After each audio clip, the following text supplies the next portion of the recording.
Buenos días, licenciado Ugarte. Este día voy a hablar sobre las 5 interrogantes del capítulo 5 que habla sobre la selección de personal. La primera interrogante nos pide un concepto de selección de personal. La selección de personal es como un filtro que solo permite ingresar a la organización o a la empresa a ciertas personas, ¿verdad? Eh, Aquellas personas son las que cuentan con las características deseadas por la empresa a contratar. Antiguos conceptos populares afirmaban que la selección consiste en la elección precisa de la persona indicada para el puesto correcto, en el momento oportuno. Es decir, la selección lo que busca de entre los diversos candidatos es aquellos que sean más adecuados para el puesto vacante que se necesita en la empresa. El proceso de selección lo que pretende es mantener o aumentar, mejor dicho, la eficacia y el desempeño humano.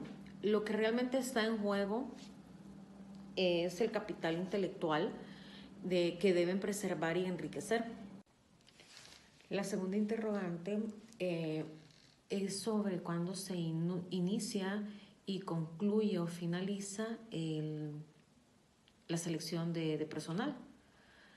Este se inicia cuando se obtiene la información sobre aquellas competencias que se desean, que desea el seleccionador o que desea la empresa.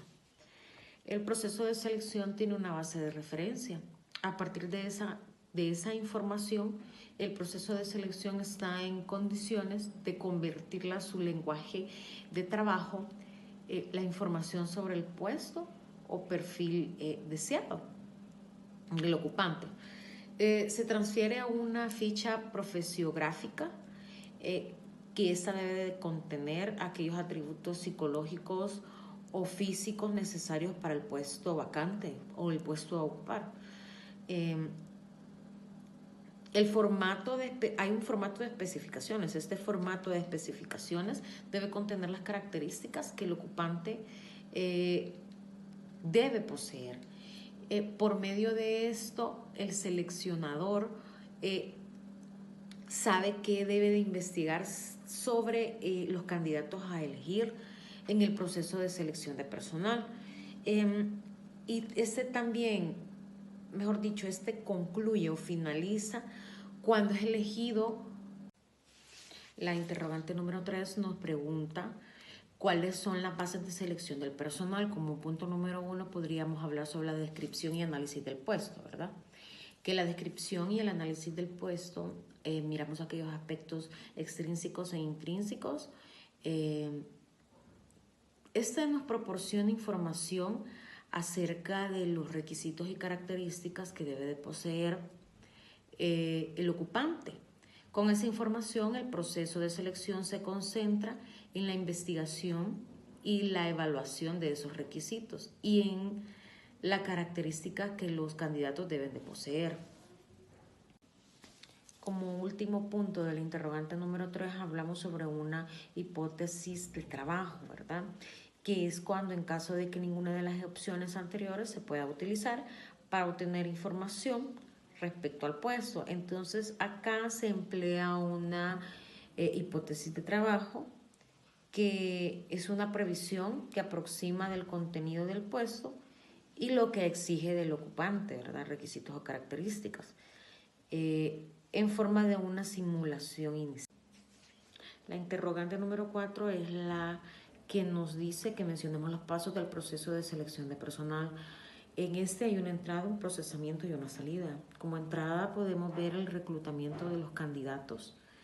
Como procesamiento podríamos ver las pruebas psicológicas, entrevistas, pruebas de personalidad, pruebas psicológicas, y también podríamos ver las técnicas de simulación.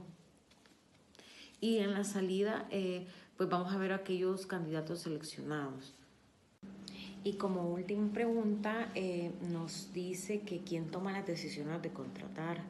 Los recursos humanos solo brinda una asesoría, aplica los exámenes, aplica pruebas para evaluar las características de la persona a contratar o de los candidatos, en tanto que el gerente de línea toma las decisiones respecto a esas personas que se han entrevistado, que se le han hecho pruebas, exámenes, etc.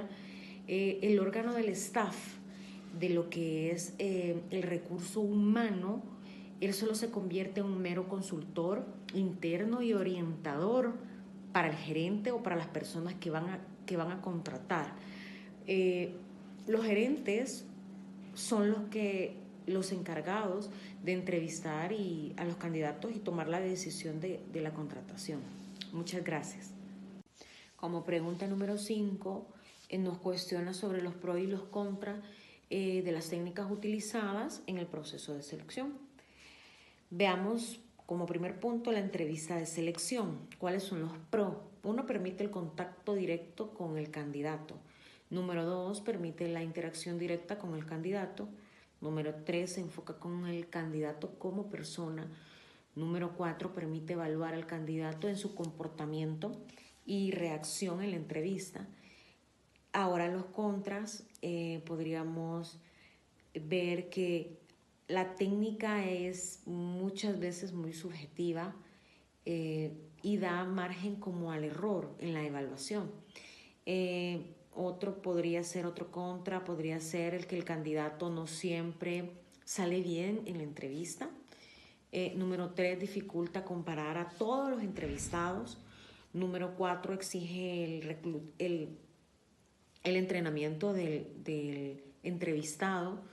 Y número 5, demanda conocimiento del puesto y sus características básicas. En las pruebas de conocimiento, el PRO es que evalúan el nivel de conocimientos generales de los candidatos. Es decir, busca medir el grado de conocimientos profesionales, el grado de capacidad o habilidad en ciertas áreas que tiene de potencial esa persona. Pero la desventaja puede decirse que es su clasificación, que es muy extensa, y los resultados pueden ser demasiado estandarizados. En las pruebas psicológicas, la ventaja es que miden aptitudes individuales y una desventaja podría ser que se mencionan y se utilizan como medidas de desempeño. En las pruebas de personalidad, esta prueba exige presencia de un psicólogo esto se aplica en casos especiales o si así el puesto lo exige, pero casi siempre esto se aplica en puestos ejecutivos de alto nivel, casi siempre.